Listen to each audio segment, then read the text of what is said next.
We'll call, thank you so much, Mr. Corey Jackson. What's Mr. Jackson going to testify to?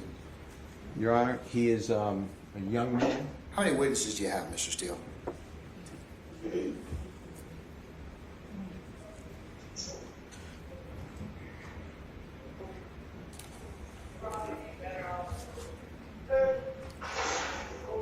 Six, Your Honor. Okay, and what's the next witness going to testify to? Your Honor, he's a young man. He's just turned 15 years of age. He met Mr. Williams when he was 8 years of age. He was selling CDs in the Perimeter Mall. Mr. Williams, he was in poverty.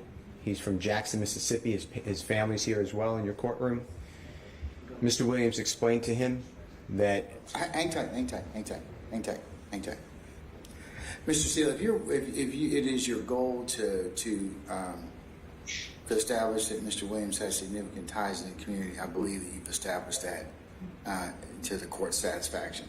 Not that I don't want to hear your witnesses, but it's cumulative at this point in time. I mean, if that's the purpose of these next witnesses, unless they go to some other bond factor, you know, I'm kind of really at this point in time, I'm not really interested in hearing from him at this point.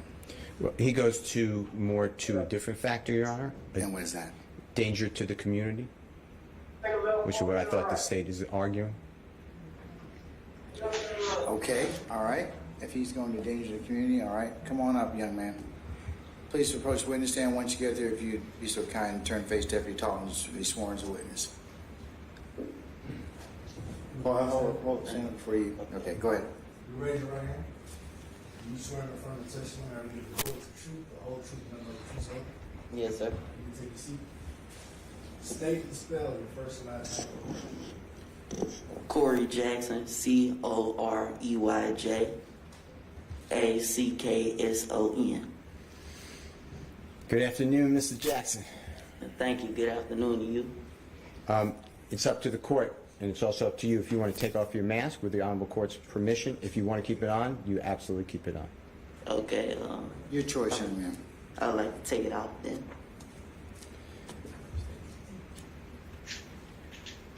Mr. Jackson, introduce yourself to the court. Tell the court what you do. Well, I'm Corey Jackson. I'm a recording artist, motivational speaker, and actor. And are you in school? Yes, sir. What grade are you in? I'm in the 11th as of right now. And you're 15 in the 11th grade? Yes, sir. How did you do that? Well, I'm homeschooled, and I stay up on my studies, and I work on that. Do you remember meeting a gentleman named Mr. Jeffrey Williams? Most definitely, yes, sir. Do you see him on this Honorable Court's Zoom screen? Yes, sir. And how did you meet Mr. Williams? Well, the first time I ever met him was in the mall. It was in the Cumberland Mall.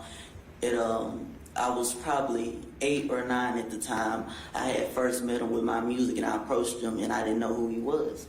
But later on that day, after I had met him, I found out who he was as far as an artist, and I found out more about him. And then when I really met him and we made the connection, made the bond, was later on when I was like 10 or 11 years old at the time.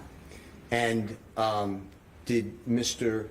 were you in, I know it's personal, but were you in poverty at that time, if you know what I'm talking about? Yes, sir. I understand what you mean. And where were you living at that time? Well, I'm from Jackson, Mississippi originally, so down there it's called Cromwell Street, Shady Oaks, Christian Brotherhood. And is your father in the courtroom? Yes, sir. And other family members? Yes, sir. Okay.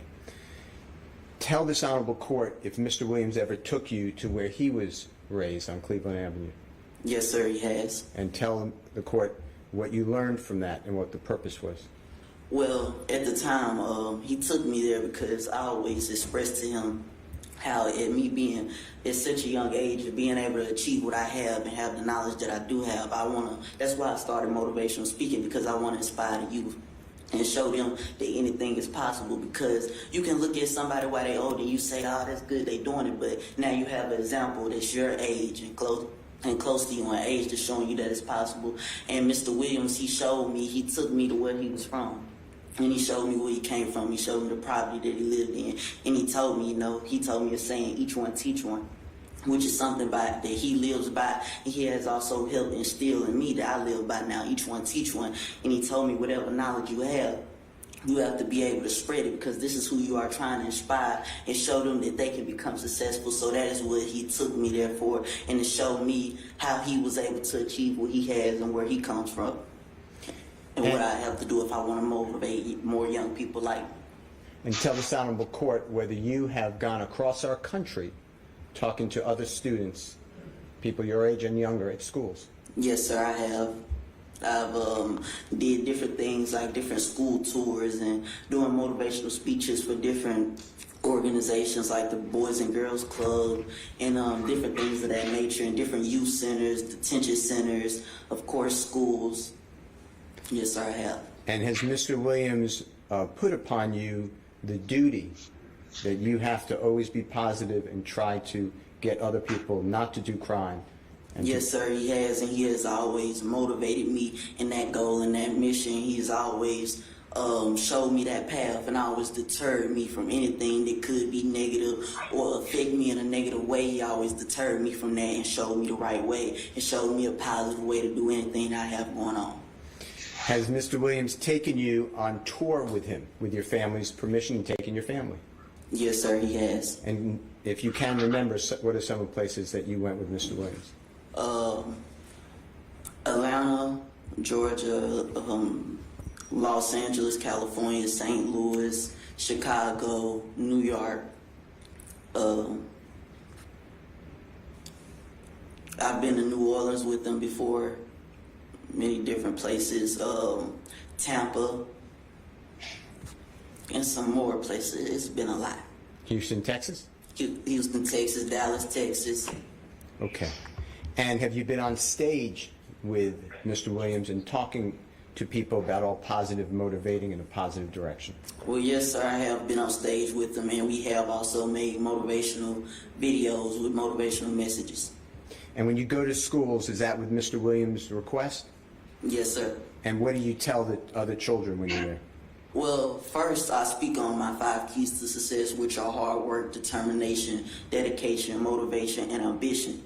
And I show them how you can utilize, if you are utilizing these 5 keys to success, how you yourself can become successful. And that is also what he helps and he sponsors me with. And when I go through the schools, I also speak on things that aren't at this stage in life taught, because while you're in school, you're going off of your report card. But when you get out of school, you're going to go off your credit report. And that's why I also teach and speak on financial literacy. Mr. Jackson, did you ever have conversations with Mr. Williams about your the way you are outlooked, and it has to be positive, as opposed to some people look at him with the name, quote, young thug? Does he ever explain to you that not to do that? Well, actually, we have had conversations, and he has been very vocal about not liking the image that is associated with the name Young Thug, because whenever you picture that, you assume, he's a thug. And that's why we have talked, he has discussed with me how he would like to reevaluate and reshape his image into his name, Jeffrey, and how he would like to go forth with that being his name, and that's what people associate with him, Jeffrey, instead of the image of a young thug. Is it Mr. Williams' communications with you that he wishes that people do not do drugs or alcohol or be a danger to the community? Yes, sir. He has expressed that to me, and he has also expressed that to many others. And does he use you as a lightning rod to express it to other people? Yes, sir, he has, and he still does. What is YS? Are you a member of YSL? Well, I'm not signed to the label on papers. What is YSL to you? Well, to me, YSL is a family. To me, YSL is, ever since I first met him, it's been all love, all respect, and it has been pure. And for me, when we spoke on it, other than, the name of the label, Young Stoner Life Records, I told him my YSL means Young Successful Life, because that's something that he has created. He is a young successful man himself, but also he is helping more young men and young women have successful lives, such as myself, for example. And that's why my YSL stands for Young Successful Lives, because that is what he has done, and that is what he is now creating and showing and putting into the community. Sir, has Mr. Williams' tutoring and guidance to you taken you out of poverty and your family? Yes, sir, it has. Has Mr. Williams ever asked you for a nickel?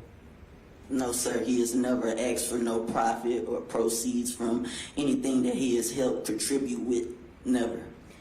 Your Honor, with the court's permission, Ms. Edwards has a very short video that relates to Mr. Jackson. Okay, what's it supposed, I mean, he's testified here, so it's kind of like, so. It'll explain background. I don't see the dangerousness in this, Mr. Steele. I mean, he certainly, he buttresses again what I have indicated earlier, which is he has significant ties. He's helped a number of people in the community. But I don't see the danger of the community that you promised me from this, from the testimony. He's the or opposite. proffer.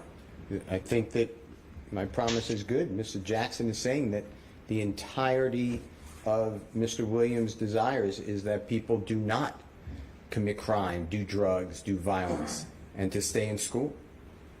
That pinpoints the whole danger community is risk of crime, risk of committing crime. He's doing the exact, Mr. Williams through, along with Mr. Jackson, diametrically opposed. Okay, all right. All right. But this video, you want to show me, how long is it? 2 minutes.